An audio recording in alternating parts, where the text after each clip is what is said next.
Shalom, selamat berjumpa kembali dengan saya Evangelis Yohanes Budiarto dari Ranting Anggur Benar Channel Ministry. Saudara terkasih, di era pandemik zaman sekarang ini, banyak sekali orang-orang yang berharap pada Tuhan, berpengharapan sekali kepada kesembuhan mereka, pemulihan ekonomi mereka. Tidak bisa dibayangkan bagaimana zaman Tuhan dalam menyembuhkan mereka, memulihkan mereka, ketika manusia hanya berpikir bahwa kami membutuhkan KKR, kami membutuhkan satu tempat di mana kami dapat berkumpul, di mana kami dapat bertemu langsung dengan hamba Tuhan. Namun demikian saudara, ada penghalang yaitu virus corona ini. Dan itu membuat banyak manusia, banyak anak-anak Tuhan, umat-umat manusia yang merasa despair, merasa putus asa, mencari Tuhan melalui hamba-hambanya. Tidak ada yang salah dengan itu. Ketika manusia mencari hamba-hambanya, sama seperti ketika Naaman mencari utusan-utusan Tuhan, terutama utusan dari Israel untuk menyembuhkannya. Karena imannya berdasarkan pada perbuatan-perbuatan Tuhan yang ajaib melalui utusan-utusannya. Namun demikian saudara-saudara, sebenarnya persekutuan yang benar itu adalah persekutuan antara kita dan Tuhan Yesus Kristus itu sendiri. Persekutuan pribadi yang eksklusif, yang intim. Saudara-saudara, tanpa ada perantara pun kita dapat bersekutu dengan Tuhan. Caranya bagaimana? Sederhana. Firman Tuhan dalam Yohanes 15 ayatnya yang kelima jelas sekali dikatakan di sini. Akulah pokok anggur dan kamulah ranting-rantingnya. Barang siapa tinggal di dalam aku dan aku di dalam dia, ia berbuah banyak. Sebab di luar aku kamu tidak dapat berbuat apa-apa. Di dalam kesesakan dunia ini, kesesakan yang dialami oleh umat-umat manusia, oleh umat Tuhan, oleh seluruh dunia ini, sebenarnya pengharapan adalah ada pada Yesus Kristus. Karena kita tidak dapat melakukan apapun dalam menghadapi tekanan hidup yang luar biasa ini, akibat pandemik ini. Namun ketika kita mengizinkan Tuhan tetap berada dalam hidup kita, kita benar-benar komit, tidak melepaskan pandangan cara pandang Tuhan, firman Tuhan di dalam diri kita, maka Tuhan ada di dalam diri kita. Dan di sini dikatakan dalam firman Tuhan ayat yang ke-7, jikalau kamu tinggal di dalam aku dan firmanku tinggal di dalam kamu, mintalah apa saja yang kamu kehendaki dan kamu akan menerimanya. Jadi di sini saudara terkasih, ada jaminan ketika Tuhan tetap berada dalam diri kita dan kita berada dalam Tuhan, firman-Nya menguasai perkataan kita, keyakinan kita, menguasai pikiran dan perasaan kita, harapan-harapan kita, maka mintalah apa saja, maka apapun yang kita minta Tuhan akan mengabulkannya. Ini bukan janji manusia, bukan janji seorang nabi bahkan juga, tetapi inilah janji Tuhan sendiri yang memiliki segala kuasa di surga dan di bumi. Saudara terkasih, apakah penyakit Anda hari ini? Hari ini saya akan berdoa untuk kesembuhan Anda. Hari ini saya terpanggil untuk mendoakan orang yang mengalami sakit kepala. Orang yang mengalami sakit kepala dengan berbagai macam kondisinya. Baik itu sinusitis, sakit kepala karena sinusitis. Baik itu sakit kepala karena trauma, karena bekas terbentur, terjatuh kepalanya, terantuk. Sakit kepala karena migrain. Sakit kepala karena adanya tekanan pembuluh darah di otak. Sakit kepala karena adanya tumor di otak. Sakit kepala karena adanya kehilangan keseimbangan di otak atau vertigo. Saya akan berdoa untuk saudara sekalian. Percayalah saudara, tugas saudara hanyalah menerima. Tugas saudara adalah menerimanya dalam iman. Dan yakinlah, perkataan-perkataan ini yang diurapi langsung oleh Tuhan Yesus akan menyembuhkan saudara. Tidak ada ruang batas dan waktu.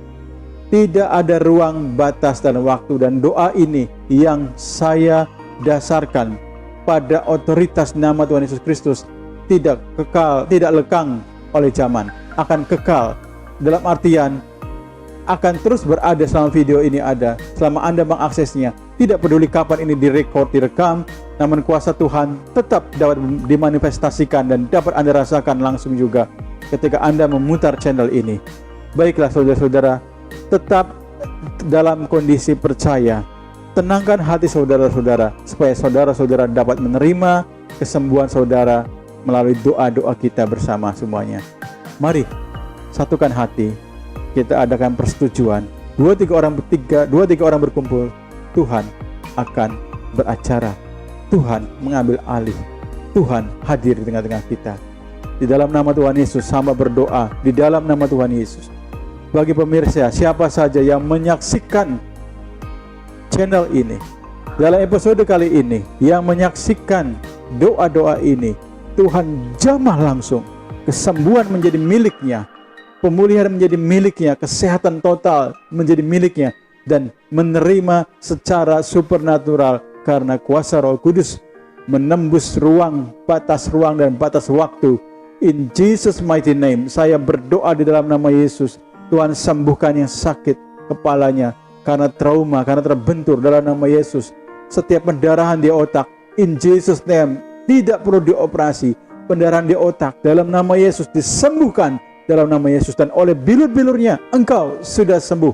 Terima dalam nama Tuhan Yesus. Terima, percaya saja. Terima dalam nama Yesus. Juga untuk yang mengalami vertigo, dalam nama Yesus, aku hardik setiap ketidakseimbangan di dalam telinga kiri dan kanan bagian dalam, sumber dari keseimbangan syaraf. Dalam nama Yesus, aku perintahkan untuk berfungsi normal. Tidak ada kristal di dalam cairan-cairan di dalam telinganya. Di dalam nama Yesus, tidak ada kristal. Sembuh dalam nama Yesus. Sembuh dalam nama Yesus. Sembuh dalam nama Yesus. Aku hardik setiap tumor otak dalam nama Yesus. Aku hardik setiap kanker otak. In Jesus name, tidak ada metastasis, tidak ada penyebaran kanker dalam nama Yesus. Otakmu clean, bersih. Akar-akar kanker sudah lenyap dalam nama Yesus. Disembuhkanlah engkau dalam nama Yesus. Sekarang juga sembuh, clean. Terima saja in Jesus mighty name. Yang migrain Bapak, engkau sembuhkan, engkau pulihkan di dalam nama Yesus. Tidak ada lagi migrain, tidak ada lagi gangguan-gangguan sakit kepala yang menyakitkan di dalam nama Yesus. Sakit kepala aku hardik setiap variasinya. Engkau bergandengan tangan dari kepala pemirsa saat ini. Dalam nama Yesus, engkau sakit penyakit bergandengan tangan. Dalam nama Yesus, keluar, tinggalkan kepala para pemirsa yang sakit. Dalam nama Yesus, dan jadilah sembuh para pemirsa. Oleh bilur-bilurnya, setiap penyakit engkau sudah disembuhkan. Oleh bilur-bilur Yesus, engkau sudah diselamatkan dan disembuhkan. Darahnya menyelamatkan engkau. Tidak hanya tubuh engkau yang dipulihkan, namun jiwa dan roh engkau diselamatkan di dalam nama Yesus Kristus. Saudara terkasih, doa tadi dilapaskan dalam kuasa Tuhan Yesus Kristus. Terima saja dan aminkan. Dan saya percaya ketika Roh Kudus bekerja, pada saat doa tadi diucapkan, engkau terima terobosan dalam nama Yesus. Terima kesembuhan, terima pemulihan. Jangan dengarkan kata-kata sinis yang dibangun oleh iblis melalui mulut orang lain. Di dalam nama Yesus, jangan dengarkan perkataan-perkataan yang melemahkan, yang dipakai oleh orang-orang yang tidak memiliki firman Tuhan Yesus di dalam dirinya. Di dalam nama Yesus, terimalah, dan ini adalah hak Anda sebagai anak-anak Tuhan. Damai Tuhan menyertai Anda, kesembuhan optimal dalam nama Yesus juga milik Anda. Tuhan Yesus memberkati. Salam channel Ranting Anggur Benar. Bersama saya, Evangelis Yohanes Budiarto. Tuhan Yesus memberkati. Shalom.